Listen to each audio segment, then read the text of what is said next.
What's up, everybody? Welcome back to the channel. This is Eric, and today we're talking Killers of the Flower Moon, directed by my favorite director, Martin Scorsese. He don't miss. Okay, Casino, Goodfellas, The Departed, Wolf of Wall Street, Gangs of New York, The Irishman, on and on and on and on. It's just incredible how he always comes through with something amazing, all-time great movies that I can watch over and over and over. So you know I was there opening night for this film, Killers of the Flower Moon.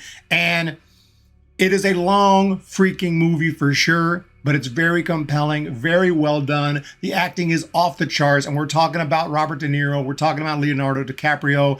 Brendan Fraser is in this movie. Jesse Plemons, just a great cast. And the performances, even from actors I had never heard of, were also amazing. So all that I wanted was pretty much there, except I have to say it's actually one of the more difficult watches. It's actually hard to watch because of the brutality and the absolute sickening behavior from some of the main characters in this movie that goes on and on and on. And the film tells the story of the Native American Osage Nation in Oklahoma in the mid-20s who are being murdered one by one, coming up dead. Sometimes it's supposedly suicide, but they just show up dead. Well, the interesting thing is the Osage Nation had struck oil earlier, so they were very wealthy. And all of a sudden, all these white businessmen show up, and now all these Osage are dying, and the money eventually ends up in the pockets of these white men. I wonder what's going on. It's not a spoiler, because this is all shown throughout, that Robert De Niro's character, William King Hale, is basically behind it all. He's like the main prominent leader of the community, the main politician guy, but even though everyone gives him respect and seems to like him, he's behind it all.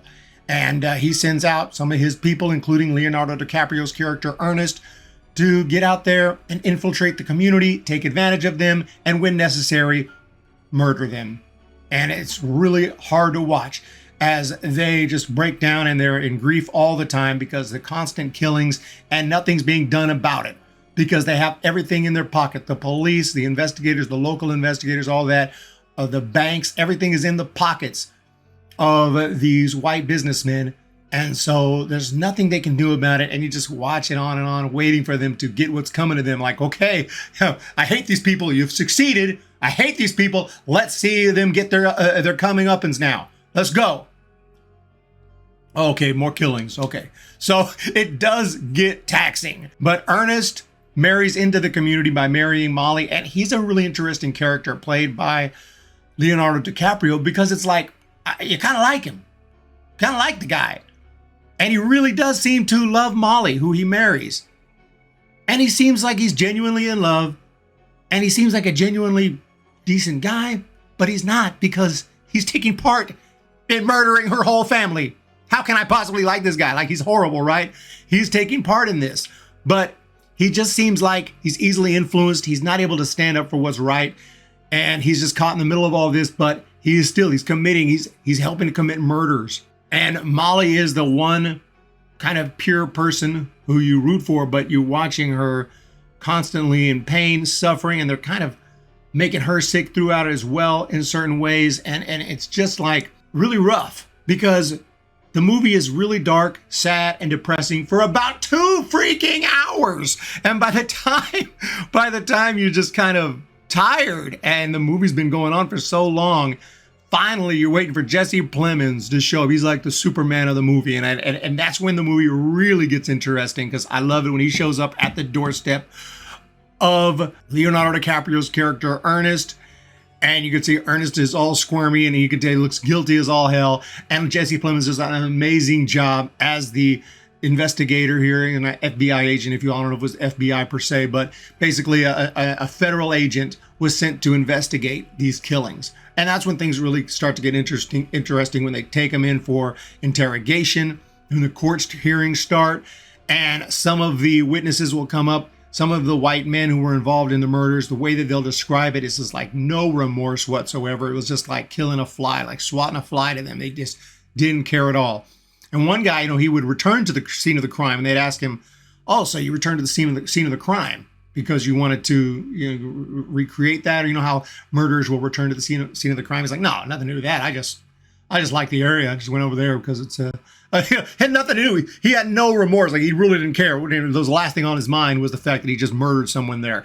Like, he didn't even think about it. So it just goes to show just how brutal and inhumane these people are and human beings can be. Just absolutely horrible. So it's a hard watch, especially because it's so long.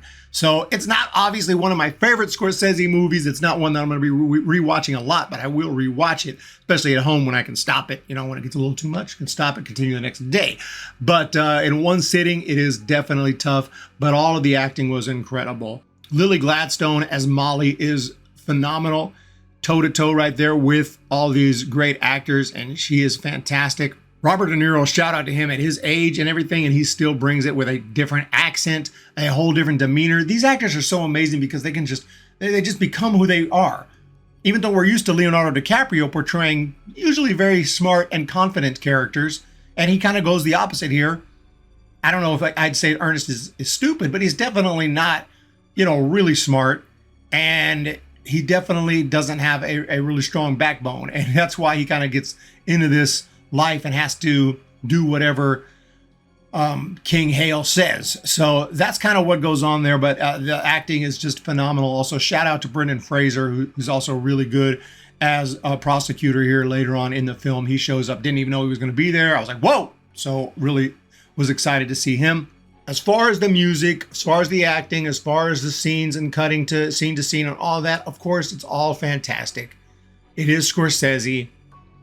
And I love the last hour of this film, but also the point in time where you're the most fatigued because it is very long. I don't think it needed to be 3.5 freaking hours. Some of the other movies definitely earn that time because they're taking place over a long period of 20, 30 years or somebody's entire lifespan. And it's a little more understandable.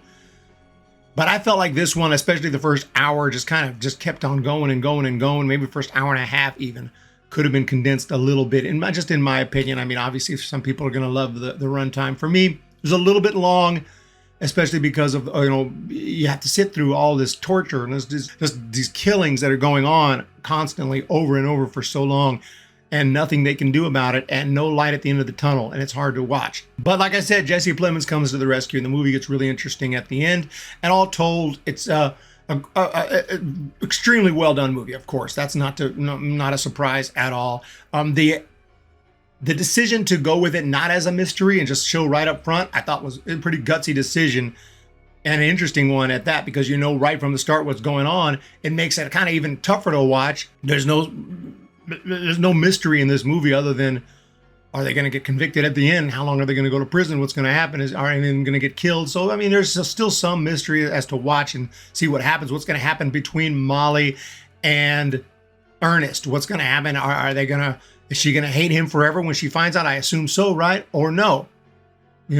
What about his kids and everything? So there are some things to see and watch how it goes, how their lives end up. But as far as who's behind all of this, who's behind the killings and why, we know right from the onset. So that mystery doesn't exist in this movie, which is an interesting decision. And maybe at the end of the day, it probably was the better one. I just question, I don't know. It definitely wouldn't have been the obvious way to go.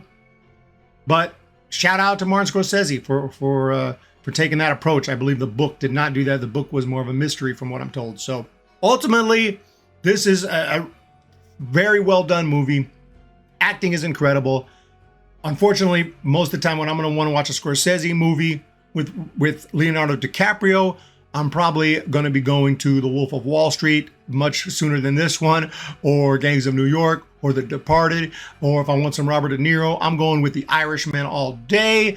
And this will be something I'll probably own but watch every 5 to 10 years, okay? Because it's a long watch, and it's really compelling and it's really interesting, but it's not one that I'm going to go back to as often as some of the others. But at the end of the day, I got to say, this movie is a Scorsese movie. All told, it was a great film.